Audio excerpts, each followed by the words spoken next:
Bismillahirrahmanirrahim.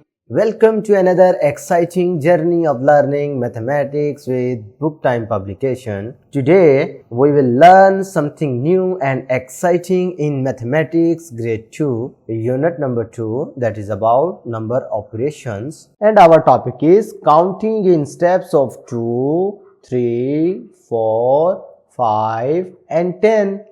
अब हम step counting सीखते हैं, इसको हम स्किप काउंटिंग भी कहते हैं। क्या बोलते हैं? Skip counting. क्यों कहते हैं मैं अभी आपको समझाता हूं। देखें, counting in twos mean count the objects in the pair of twos. For example देखें, ये आपके सामने टोमेटो के ऑब्जेक्ट लगे हुए हैं ना, पेयर, तो ये दो दो हैं, हर बॉक्स में दो दो हैं। अब जब इनको काउंट करना है तो इसका ये मतलब नहीं है 1 2 3 4 5 6 7 8 9 10 इस तरह काउंट करें, ऐसे नहीं। क्या करना होगा, हम इनको 2 2 में काउंट करेंगे। उसका मतलब क्या होगा, 2 और 2 मिलकर बन गए 4, मिलकर बन गए 6, 8 10 12 14 16 18 20। इस तरह की काउंटिंग में हम कैसे करते हैं, हर आने वाले नंबर में 2 ऐड कर देते हैं तो अगला नंबर मिल जाता है। ये देखिए, इसको मैंने स्किप काउंटिंग का नाम दिया है इस वजह से कि देखें 2 के फौरी बाद हम 4 पे चले गए, हमने 3 को बीच में स्किप कर दिया।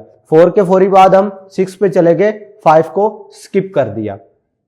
तो जब आप 2 में काउंट करते हैं इसका मतलब होता है कि आप अगला नंबर हासिल करने के लिए उसमें 2 ऐड कर देते हैं। ठीक है, इसी तरीके से अगर काउंटिंग इन 3 करेंगे तो इसका मतलब क्या होगा, हमने 3 स्टेप स्किप करके आगे चलते जाना है। देखिए 3 है, 3 के बाद 3 ऐड हुआ 6, फिर 3 ऐड हुआ 9, 3 6 9 12, इसी तरीके से आपने ऑनवर्ड चलते जाना है। 15 18 21 24 27 एंड 30। इस तरह की काउंटिंग को क्या कहते हैं, स्किप काउंटिंग इन थ्रीज। ठीक है, यानी आप क्या कर रहे हैं, इस कलेक्शन को 1 2 3 4 5 6 इस तरह काउंट करने की बजाय इनको 3 समझ के काउंट कर रहे हैं। 3 और 3 दोनों मिले तो 6, तीनों मिले तो 9, 4 मिल गए तो 12। ये आपने टेबल पढ़े हैं ना पीछे।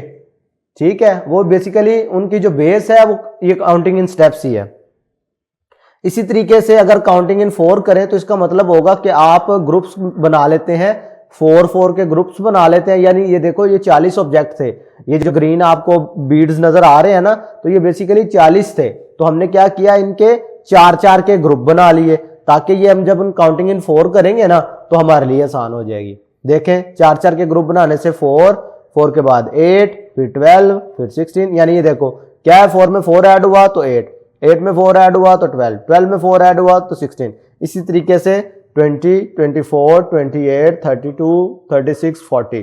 तो अगर आपको याद हो तो आपने ये 4 का टेबल नहीं पढ़ा था, 4 1s are 4, 4 2s are 8, 4 3s are 12, 4 4s are 16, 4 5s are 24, 6 are 24, 4 7s are 28, 4 8s are 32, 4 9s are 36, 4 10s are 40। ठीक है, और इसको मैंने आपको इस तरीके से भी पढ़ाया है, 1 times 4 is equal to 4, 2 times 4 is equal to 8, 3 times 4 is equal to 12। देख रहे हैं, तो ये सारे रिलेट करते हैं एक दूसरे से। इसी तरीके से अगर काउंटिंग इन 5 करें तो इसका मतलब है, आप अगर ये 50 ऑब्जेक्ट गिनने हैं तो हम क्या करें, आसान करने के लिए 5 के उसके ग्रुप बना लें ताकि हम 5 का टेबल पढ़ें, स्किप काउंटिंग करें तो हमारे पास आसानी से आंसर आ जाए। स्किप काउंटिंग इन 5 का मतलब क्या होगा कि आपने 5 में 5 को ऐड करते जाना, जो नंबर आता जाए उसमें 5 ऐड करते, जो नंबर आता जाए उसमें 5 ऐड करते जाए। ठीक है, इसी तरह 20 25 30 35 40 45 50। देखिए, हमने बीच में नंबर स्किप करते गए ना, 5 के बाद क्या आता था, बेसिकली 6 7 8 9। तो हम ये सारे नंबर क्या करते जा रहे हैं, इनको स्किप करके डायरेक्ट 5वें नंबर पर पहुंच जाते हैं। ठीक है, इसीलिए इसे स्किप काउंटिंग बाय 5 या काउंटिंग इन 5 कहा जाता है। अब काउंटिंग इन 10 तो आप लोगों ने पहले भी सीखा हुआ है। इसमें हम क्या करते हैं, बंडल ऑफ 10 की फॉर्म में काउंट करते हैं। जैसा कि ये बंडल नजर आ रहा है, तो ये 10 पेंसिल्स का है। 10 2 मिले तो कितने हो गए 20, 3 मिले तो 30, 4 मिले तो 40, 5 मिले तो 50, 6 मिले तो 60, 7 बंडल मिल गए तो 70, 8 बंडल मिले तो 80, 9 बंडल्स मिल गए तो 90 और 10 बंडल्स को काउंट किया तो 100। यानी जब काउंटिंग इन 10 कर रहे होते हैं तो हम 10 नंबर को, दरमियान वाले 9 नंबर स्किप करके 10वें नंबर पे जाके नंबर को काउंट करते हैं। 10, उसके बाद 20, फिर 30, यानी ये दरमियान वाले 9 नंबर जो है हम स्किप करते जा रहे हैं। अब इन्हीं काउंटिंग से रिलेटेड हमारे पास प्रैक्टिस सेक्शन 2 के 5 से लेकर 9 तक क्वेश्चन है, ठीक है। तो आज हम इनको सॉल्व करने की कोशिश करते हैं। देखिए जी, complete the following by counting in twos. अब टूज में काउंटिंग करनी है तो ये 30 है, तो 30 के बाद क्या आएगा, 2 ऐड कर दो, 32, 2 ऐड कर दो, 36, 38, 42, 44। आसान ही था ना।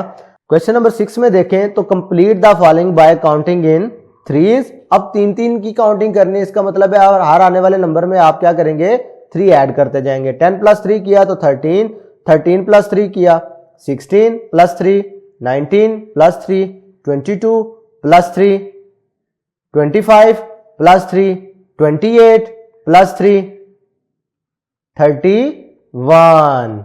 ठीक है। क्वेश्चन नंबर 7 देखें तो इसमें आपने क्या करना है, complete the following by counting in force. अब क्या होगा, फोर्स का मतलब है कि आपने अगला नंबर फाइंड करने के लिए +4 कर देना है, यानी स्किप काउंटिंग बाय 4 करनी है। 8 + 4 12, 12 + 4 16, 16 + 4 20, 20 + 4 24, 24 + 4 28, 32 एंड फिर +4 करोगे तो 36 आ जाएगा। इसी तरह आप काउंटिंग इन फाइव्स की बात करो तो 10 है, फिर क्या आएगा 15, 15 में +5 करो 20, 25, 30, 35, 45। देख रहे हो क्या हो रहा है, बेसिकली हर नंबर में 5 ऐड हो रहा है। इसी तरीके से अगर लास्ट वाला क्वेश्चन देखें तो वो काउंटिंग इन टेंस की फॉर्म में है, तो कोई मसला नहीं है। 10 में 10 ऐड करो 20, फिर 10 ऐड करो 30, फिर ऐड करो 40, फिर ऐड करो 50, फिर ऐड करो 60, फिर ऐड करो 70। क्लियर है। तो ये क्या था, काउंटिंग, इसको बोलते हैं स्किप काउंटिंग। ठीक है। तो ये स्किप काउंटिंग की भी मैंने प्रैक्टिस आपको करवाई, जिसमें आपने सीखा counting in twos, counting in threes, counting in fours, counting in fives and counting in tens. तो ये हमने स्किप काउंटिंग इनके लिहाज से सीखी। क्लियर है जी। आज के लिए इतना ही, नेक्स्ट वीडियो में फिर मिलते हैं, तब तक के लिए अल्लाह हाफिज।